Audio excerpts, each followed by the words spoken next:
I used to run track. I have a lot of red, yellow, green, and white ribbons to prove that. Seriously, not one blue ribbon. Still, even I know that a sprinter should be moving faster than a long-distance runner. But earlier this year, that didn't happen in the stock market. Now, by one recent count, there were more than 5,800 U.S. companies that sell stock. It would be a lot to keep up with all of those, and so an index like the Dow, the NASDAQ, or the S&P 500 each keeps tabs on a smaller basket of stocks, and those baskets give an idea if the broader stock market is up or down. So back to our running analogy here. The sprinter would be how much the basket of stocks is worth if you look at just the most recent 50 days. The long-distance runner would show how much that basket of stocks is worth over the last 200 days.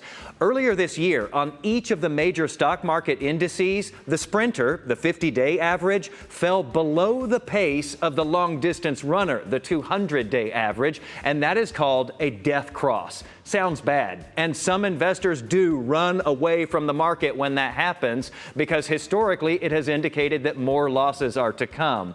But others, as explained in this article on NASDAQ.com a few months ago, say that death crosses in recent times have signaled that the damage is about done and it might be a good time to buy more just before a rebound.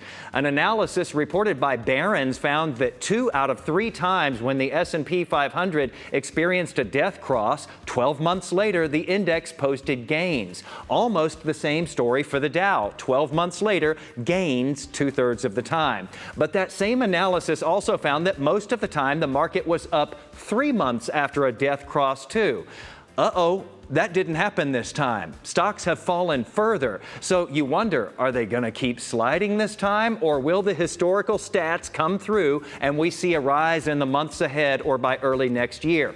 No one knows, but it's definitely a good time to be looking at your investments, talking with an advisor, and following me at Jason Wheeler TV on Facebook and Twitter, where we're focused on getting that financial blue ribbon, finally, and ending this race right on the money. Now, if you've already pulled out of stocks or you're about to, and you're worried that the market might take off and you'll miss out on gains, you do need to see a chart about that. It will make you think. I have that tomorrow morning on Daybreak.